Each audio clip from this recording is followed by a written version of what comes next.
नमस्कार प्रणाम। मेरा नाम डॉक्टर इंद्र दमन तिवारी है। लखनऊ विश्वविद्यालय के LLB 3 years course, LLB 5 years course के आपके सेमेस्टर एग्जाम्स को लेकर के हम लोग बात कर रहे हैं। और एलएलबी 3 ईयर्स कोर्स में, 5 ईयर्स कोर्स में आपके सेमेस्टर में जो पेपर्स हैं उनके इंपॉर्टेंट सवालों को लेकर के, कौन से सवाल आपके लिए ज़रूरी हैं, कौन से सवाल पिछले वर्षों में पूछे गए हैं, पूछे जाने की संभावना को लेकर के अपने इस वीडियो में हम बात करेंगे। LLB integrated 5 year degree course में जो 4th ईयर के 7वें सेमेस्टर का पेपर है, land laws and other local laws.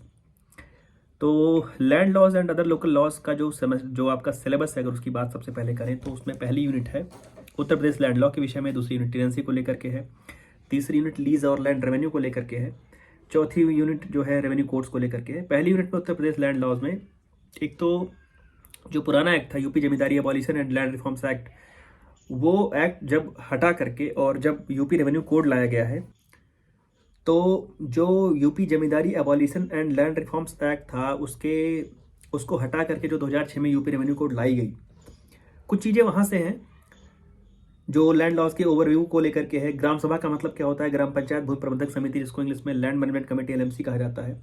दूसरी यूनिट टेनेंसी को लेकर के, जिसमें टेन्योर होल्डर के कितने प्रकार होते हैं, भूमिधर विद ट्रांसफरेबल राइट्स है, भूमिधर विद नॉन ट्रांसफरेबल राइट्स है, आसामी है, गवर्नमेंट लेजी है, सीरदार है।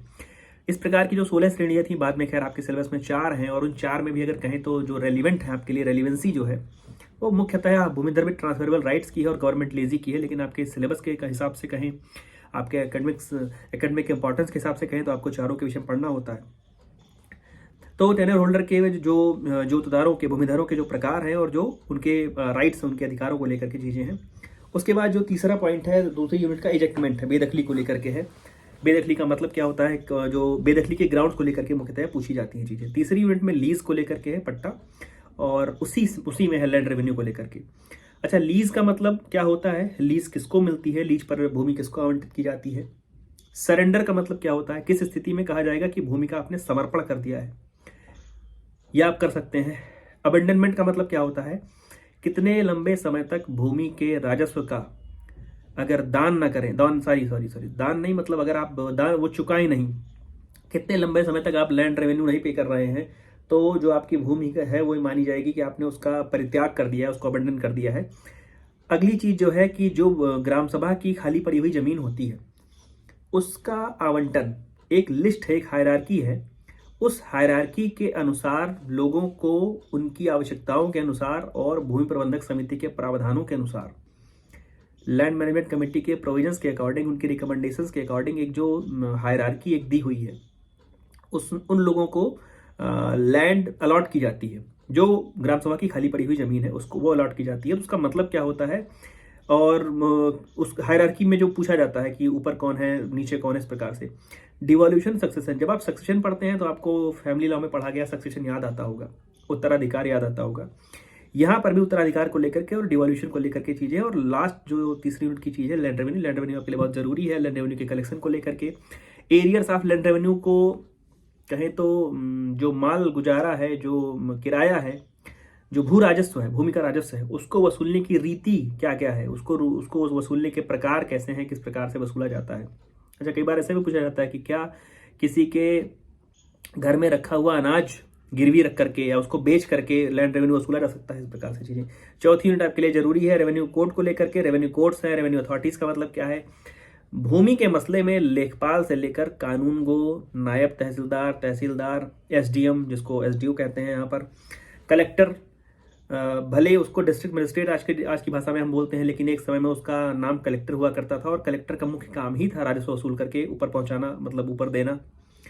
और जो चकबंदी अधिकारी हैं, तो जो चकबंदी खैर आपके भी सिलेबस में नहीं, चकबंदी अगली बार है, वो सारे के सारे को मिला करके रेवेन्यू कोर्ट कहते हैं। रेवेन्यू अथॉरिटीज हैं, जब वो अपने कुर्सी पर बैठ रहे हैं, समस्याएं सुन रहे हैं, तो रेवेन्यू कोर्ट हैं। उन रेवेन्यू ऑफिसर्स के, रेवेन्यू कोर्ट के पास क्या प्रोसीजर है काम करने के, क्या उनके पास शक्तियां हैं? रिकॉर्ड ऑफ, जब रिकॉर्ड्स बोलते हैं, मेंटेनेंस ऑफ रिकॉर्ड्स, तो रिकॉर्ड्स में दो चीजें हम समझ सकते हैं। एक तो रिकॉर्ड ऑफ राइट्स और एक रिकॉर्ड ऑफ पोजीशन, मींस खसरा और खतौनी।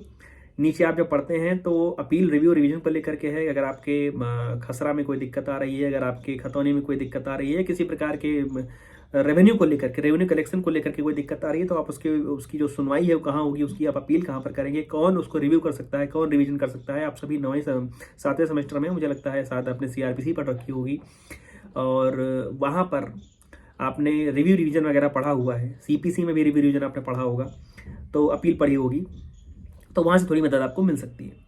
अब हम एक एक करके अगर आपके जो जरूरी सवाल है, महत्वपूर्ण सवाल है, उनको लेकर के अगर बात करें तो एक तो सवाल आप इस प्रकार से समझिए कि भारतीय राजस्व संहिता, उत्तर प्रदेश राजस्व संहिता 2006 जो है, यूपी रेवेन्यू कोड 2006 जो है, उसको लाने की आवश्यकता क्यों पड़ी। आज़ादी के बाद 1950 में संविधान लागू वगैरह होने के बाद जो भूमि का प्रबंधन था, या कहें भूमि का सुधार था, कुछ लोगों के पास ही जमीन फंसी पड़ी हुई थी कह ले कि अंग्रेजों के द्वारा जो एक खास किस्म की कुछ शोषण करने की रीति के तहत जो खेती कराई जाती है। जैसे आप सुनते होंगे नील की खेती, अब आज की डेट में शायद ही कहीं पर नील की खेती हो। तो एक लंबे समय तक अगर भूमि पर कुछ बोया नहीं जाएगा, भूमि की जुताई नहीं होगी, भूमि की सेवा नहीं होगी, तो भूमि खराब हो जाती है और भूमि के साथ बहुत सारी समस्याएं अन्य भी आ जाती हैं। तो इन्हीं सारी चीज़ों को ध्यान में रखते हुए भूमि सुधार का कार्यक्रम रखा गया और जमींदारी के उन्मूलन का कार्यक्रम रखा गया। मीन्स जमींदारी के एबॉलिशन को लेकर के सोचा गया और लैंड के रिफॉर्म को लेकर के सोचा गया। तो वो एक्ट था UP zamindari abolition and land reforms act, जिसको उत्तर प्रदेश जमींदारी उन्मूलन एवं भूमि सुधार अधिनियम कहा जाता है 1950 का। अच्छा, उसको खत्म करके 2006 में यूपी रेवेन्यू कोड लाने का मतलब ये था कि अब भूमि सुधार भी अच्छा खासा हो चुका था, तो अब जो मुख्य ध्यान देना था वो राजस्व के कलेक्शन पर देना था कि सही तरीके से सही मात्रा में रेवेन्यू का कलेक्शन हो पावे। तो आपको एक सवाल इस प्रकार का निबंधात्मक समझ के जाना है कि यूपी रेवेन्यू कोड की जो सैलिएंट फीचर्स हैं, जो उसकी विशेषता है, कैरेक्टरिस्टिक्स हैं, उसकी क्या है, किस तरीके से यूपी JDLR से ही अलग है। इस प्रकार का आप एक सवाल देख करके जरूर जाइएगा। अच्छा, दूसरी चीज जो है, आपको ग्राम पंचायत की और LMC मतलब भूमि प्रबंधक समिति के जो कॉन्स्टिट्यूशन को लेकर के कायदे से पढ़ लीजिएगा कि भूमि प्रबंधक समिति में कौन लोग होते हैं, सचिव कौन कहा जाता है, पदेन अध्यक्ष कौन होता है, उसका उपाध्यक्ष कौन होता है अगर उपाध्यक्ष होता है तो। अच्छा, ग्राम पंचायत के चुनाव को कायदे से समझ लीजिएगा कि जब आप ये पहली बार पढ़ रहे होंगे तो आप एक बहुत बड़ा अंतर पाएंगे कि ग्राम सभा, ग्राम पंचायत अमूमन हम लोग एक अर्थ में समझते हैं, लेकिन वैसा नहीं है। ग्राम पंचायत कुछ लिमिटेड लोग हैं, ग्राम सभा से जो निर्वाचित होकर के चुन करके उनके वोटों से जाते हैं, 18+ लोगों से जाते हैं चुन के। तो जनसंख्या के आधार पर उसमें तय है, आप जब पढ़ेंगे तो पाएंगे कि 1000 संख्या तक इतने मेंबर्स का चुनाव, 2000 संख्या तक इतने मेंबर्स का चुनाव, तो उतने मेंबर्स मतलब X संख्या में मेंबर्स, और जो उनका हेड है, जिसको हम लोग पहले सरपंच कहते थे, आज के दिन प्रधान कहते हैं, तो प्रधान प्लस उतने मेंबर्स ही ग्राम पंचायत होते हैं, ही ग्राम पंचायत के सदस्य होते हैं। यही ग्राम पंचायत के सदस्य और ग्राम पंचायत के अध्यक्ष मीन्स प्रधान इकट्ठा होकर के एक अधिकारी और है, वो ढूंढना काम आपका है, उसके साथ मिल करके बैठ करके जब गांव की ग्राम सभा की जमीन के विषय में लेखा जोखा तैयार करने का कहा जाए, उसके रखरखाव के लिए कहा जाए, उसके किसी भी बेहतरी के लिए कुछ सोचते हैं, या भूमि से संबंधित कोई काम कर रहे होते हैं, तो वही लोग भूमि प्रबंधक समिति कहलाते हैं और भूमि प्रबंधक समिति के सदस्य कहलाते हैं। बस उसमें एक व्यक्ति की भूमिका बढ़ जाती है, जो ग्राम पंचायत में नहीं है लेकिन भूमि प्रबंधक समिति में पाया जाता है, उसको देख लीजिएगा। तो ग्राम पंचायत, भूमि प्रबंधक समिति, दोनों का मतलब समझ लीजिएगा, दोनों का जो काम है वो समझ लीजिएगा कि काम क्या क्या है बेसिकली। तो ये दूसरी यूनिट में आपके लिए जो जरूरी सवाल है, वो पहला सवाल तो ये है कि आपको टेन्योर होल्डर के क्लासेज के साथ साथ उनके राइट्स पढ़ने हैं। राइट्स जब आप पढ़ रहे हैं तो मुख्य राइट्स आप पहले राइट्स जो BTR के हैं, भूमिधर विद ट्रांसफरेबल राइट्स, मतलब जो भूमि को ट्रांसफर कर सकता है, स्पष्ट है कि जो भूमि को ट्रांसफर कर सकता है वो भूमिधर विद ट्रांसफरेबल राइट्स है। जो भूमि को ट्रांसफर नहीं कर सकता है कुछ समय के लिए, वो भूमिधर विद नॉन ट्रांसफरेबल राइट्स है। असामी कौन होता है, गवर्नमेंट लीजी, सरकारी पट्टेदार का मतलब क्या होता है, इस प्रकार से चीजों को समझ लीजिएगा और उनके राइट्स देख लीजिएगा। राइट्स जब आप पढ़ रहे हैं तो बहुत बारीकी से सबके अंतर जरूर देख लीजिएगा। एक तो ट्रांसफर करने वाला राइट हो गया कि केवल उसके पास है, बाकी लोगों के पास नहीं है।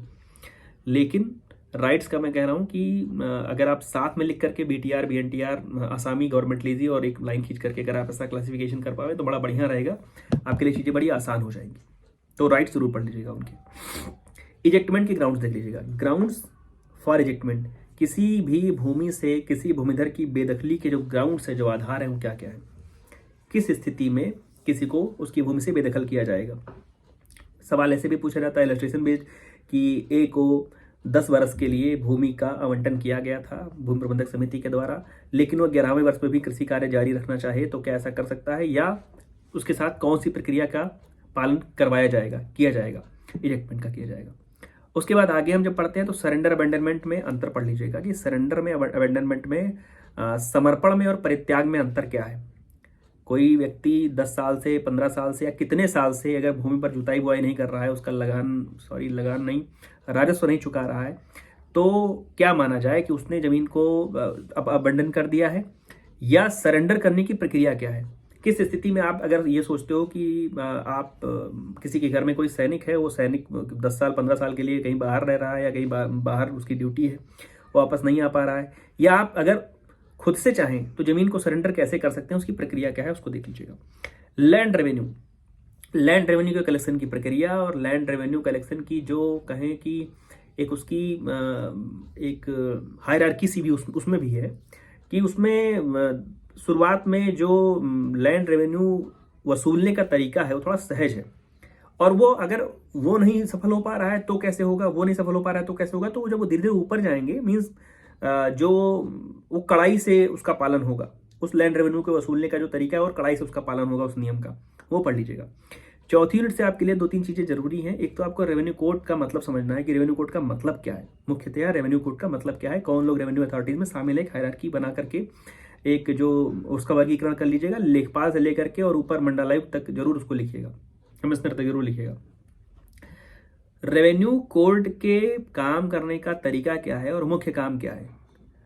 तो जहां पर आप मुख्य काम आप ये पाते हैं कि जो रिकॉर्ड्स हैं, जो दस्तावेज हैं, जो रजिस्टर हैं, भूमि से संबंधित अभिलेख हैं, उनको मेंटेनेंस उनके करने का जो काम है, मैप्स को जो मेंटेनेंस मैप्स का जो काम है वो कौन करता है, तो वहाँ उसकी प्रक्रिया समझ लीजिएगा। और अगर वहाँ पर किसी को कोई ग्रीवांस है, अगर किसी को कोई समस्या है, तो वो कहाँ पर जाएगा, उसको एड्रेस कहाँ पर, उसको जो उसका रिड्रेसल है वो कहाँ पर होगा, ये ऐसे देख लीजिएगा।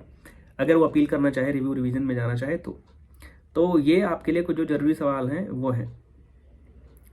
अच्छा, अब अगर हम देखें कि जो कभी कभी कुछ छोटी छोटी चीज़ें पूछी गई हैं, ABC करके पूछी गई हैं, जो उसमें लगान में और राजस्व में क्या अंतर है, मीन्स टैक्स में रेवेन्यू में क्या अंतर है, इस प्रकार से चीज़ें पूछी गई हैं।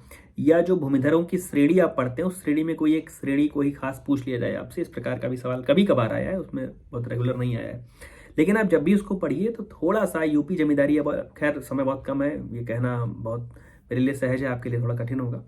लेकिन अगर आप यूपी रेवेन्यू कोड 2006 पढ़ रहे हैं तो थोड़ा सा अगर आप समय मिल पाए तो यूपी ZLR से थोड़ा तुलनात्मक अध्ययन जरूर कर लीजिएगा। तो अगर किसी प्रकार कोई निबंधात्मक सवाल आए, जैसे यूपी रेवेन्यू कोड के साइलेंट फीचर्स को ना पूछ करके उसमें थोड़ी सी चीज़ें और जोड़ दी जा रही हैं, या ZLR से तुलना किया जा रहा है, तो चीज़ें आपके लिए आसान हो जाएंगी। तो ढेर सारी शुभकामनाएं आप सभी को LLB इंटीग्रेटेड 5 डिग्री कोर्स में 4th ईयर 7th सेमेस्टर का जो आपका कल पहला पेपर है लैंड लॉस का, अदर लोकल लॉस का, उसके लिए आपको ढेर सारी शुभकामनाएं। पहला पेपर आपका है, अच्छे से करिएगा और प्रयास ये करिए कि ये इसमें कोई पेज भरने जैसा विषय नहीं है ये, तो पेज भरने पर मत जाइएगा, प्रावधान लिखिए और प्रयास करिए कि संक्षिप्त में लिखिए। और थोड़ा सा जो शब्दों का चयन है, जैसे कई बार क्या होता है कि जो लोग हिंदी में लिख रहे हैं वो ओनर लिख देते हैं, लैंड का ओनर, तो वो लैंड के ओनर जैसी कोई चीज़ नहीं है। पहली चीज़ तो ये है स्पष्ट कि वो उसका नाम हमेशा टेन्योर होल्डर लिखा हुआ है। दूसरी चीज़ ये है कि जो हिंदी में लोग लिखते हैं जमीन का मालिक शब्द लिख देते हैं, जमीन का मालिक कहीं पर नहीं लिखा हुआ है। भूमिधर लिखा हुआ है, जोतदार लिखा हुआ है। अच्छा, संक्रमणीय अधिकार वाला भूमिधर, असंक्रमणीय अधिकार वाला भूमिधर, नॉन ट्रांसफरेबल इस प्रकार से लिखा हुआ है। अब उसमें ट्रांसफर करने वाला भूमिधर लिखना ठीक नहीं है। हिंदी में जो लोग अंतरण करने वाला भूमिधर, ऐसा नहीं। जिस शब्द का कोड में या कानून में लिखा हुआ है, स्पष्ट लिखा हुआ है, उसका प्रयोग किया गया, प्रयास करिए कि उसी शब्द का प्रयोग करिए। खैर, ढेर सारी शुभकामनाएं। शब्दों के चयन के लिए मैं विशेष कहूंगा कि शब्दों का चयन जो आपका है वो बढ़िया होना चाहिए और संक्षिप्त में लिखिए, बढ़िया नंबर आपके आएंगे। ढेर सारी शुभकामनाएं, आप सभी को जल्दी मिलेंगे दूसरी वीडियो के साथ। प्रणाम।